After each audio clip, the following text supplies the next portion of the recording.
రాదురా ఏ విజయం నీ కోసం నా కోసం, ఎటుపోదురా నువ్వు చేసిన కష్టం ఎప్పటికైనా సొంతం.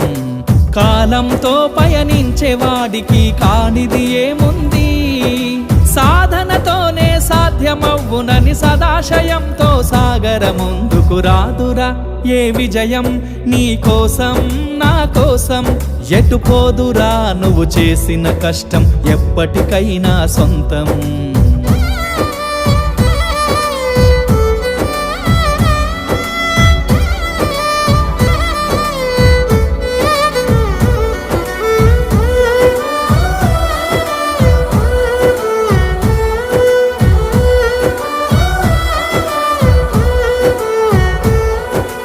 ఆకాశంలో అలలాగా పోయే ఆ పక్షులనే చూడు, అనుకున్న గమ్యమెంతున్న